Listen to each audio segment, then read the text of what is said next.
A brand new box office breakdown show for the final box office weekend for the month of October. Only 2 more months left in 2024. We're going to break down this past weekend's box office domestically. Also take a look ahead. We'll take a look ahead at the movies coming out in the entire month of November. Also talking about the domestic and worldwide titles for 2024. My name is Max Dinenberg.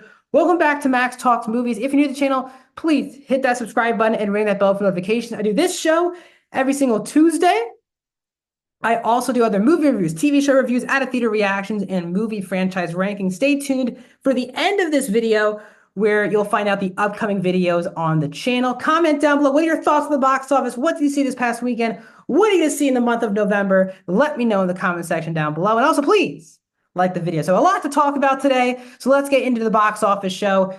At number one for this past weekend domestically, which was October the 25th to the 27th, is Venom: The Last Dance, opening to $51 million. Now, this is a significant decrease than the first two films in the franchise. Venom 1 opened to $80 million, and Let There Be Carnage opened to $90 million.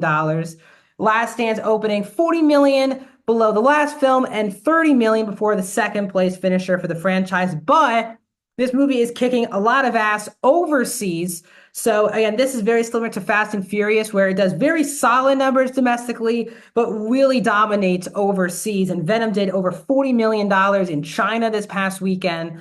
So this film will definitely make up its money back. The reports are from Sony that this is definitely Tom Hardy's last, not definitely, but Tom Hardy has made it clear this is his last time playing this character.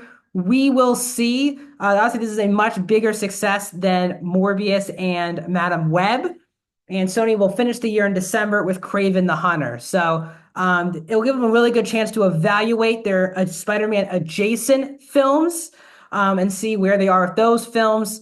But this isn't it's a bad opening compared to the other films, but because it's doing so well overseas, there's really not a lot to worry about with Venom: The Last Dance.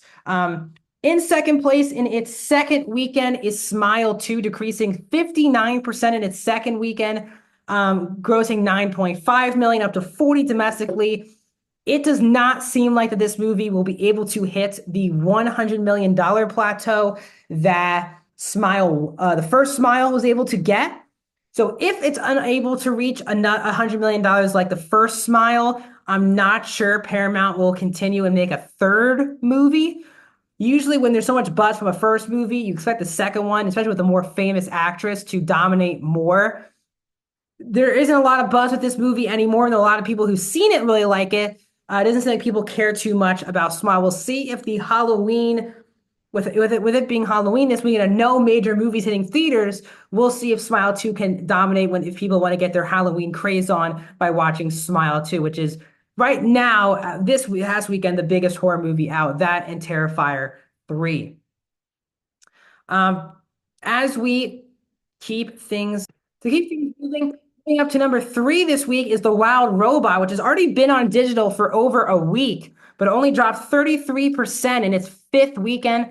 Another $6.8 million, 111 domestically. This is a great success story for Universal and DreamWorks Animation that also have a movie coming out early next year. Wild Robot will be a favorite, top 2 favorite throughout awards season in the animated categories. It's already been on digital for over a week and dominating on digital, but still shows you when movies do go to digital, it doesn't mean that its chances in theaters die off, as Wild Robot and Beetlejuice 2 have shown over the last month. At number 4 is talk about awards movies. Conclave was the big award movie that opened this past weekend and opened in just under 2,000 theaters. So again, over 1,000 theaters counts as a wide release, but it's not a super wide release because it's not over 3,000 theaters. So it is a wide release, but in only 1,700 theaters, it did gross $6.6 million, which is a per theater gross of around 3,700. Which is good. It's not better than Anora. Anora was in the top 10 here, not top 5. Anora will be hitting its wide release this weekend. But again, these are solid numbers for Conclave, which is from Focus Features. This movie will be a heavy front runner at the Oscars. So we'll see if it even gets a re-release towards the beginning of 2025.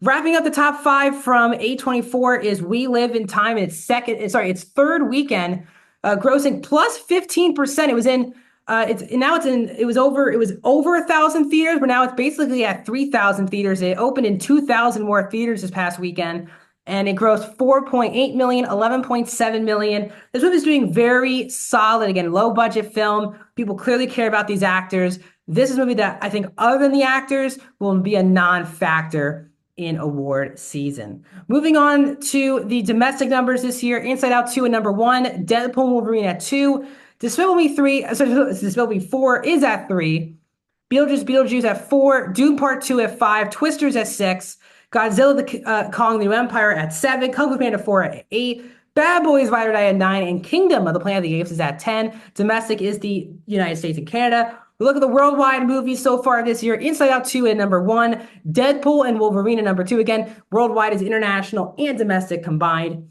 Despicable Me 4 at 3, Doom Part 2 at 4, Godzilla x Kong the New Empire at 5, Kung Fu Panda 4 at 6, and then wrapping up the top 10 is Beetlejuice at number 10. So when we look ahead, as I do is to end every month, because we are at the end of the month of October, I break down all of the movies that are coming out in theaters for the entire month of November. This weekend, for some reason, there is no major release hitting theaters this upcoming weekend. No wide releases. So the limited releases are Juror number 2, which is releasing in only like 60 theaters. That is the new Clint Eastwood movie that seems like Warner Brothers is burying. Could be his last movie. Limited films are A Real Pain and Blitz. Blitz is hitting theaters in limited, but very limited because it will be eventually hitting Apple TV+. Here, it will be directed by Robert Zemeckis, starring Robin Wright and Tom Hanks. It's also hitting theaters this weekend, as well as Honora will be in over 1,000 theaters this upcoming weekend. Next weekend, November 8th, will be Heretic. That is the new A24 horror film starring Hugh Grant that's getting a lot of buzz. That's on November 8th. Moving forward to November 15th, big holiday movie in Red 1. That's the movie starring Dwayne Johnson and Chris Evans.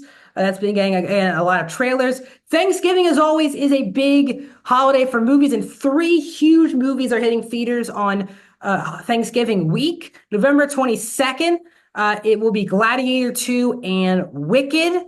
Both films nearly 2.5 to 3 hours long in that ballpark, so we'll see how those 2 movies do.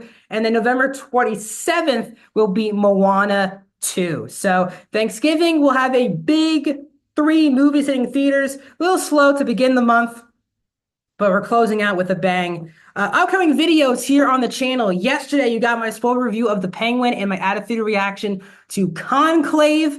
Today, you got my review of Conclave and this box office show. Tomorrow, Wednesday, you'll get my spoiler review of season 4 of Only Murders in the Building, as that just ended, as well as my ranking of the Venom trilogy. I think, actually, yeah, I'll do my Venom trilogy on Wednesday as well. On Wednesday night, on my Twitter, Instagram, YouTube, as all, will be my instant reaction to the 2 final episodes of Agatha All Along. Thursday, you'll get my spoiler review of the final 2 episodes of Agatha All Along. Friday, out-of-theater reaction and review of Honora. Monday, you'll get my review and out-of-theater reaction for Here, as well as my spoiler review of The Penguin, and then back here on Tuesday with another box office show.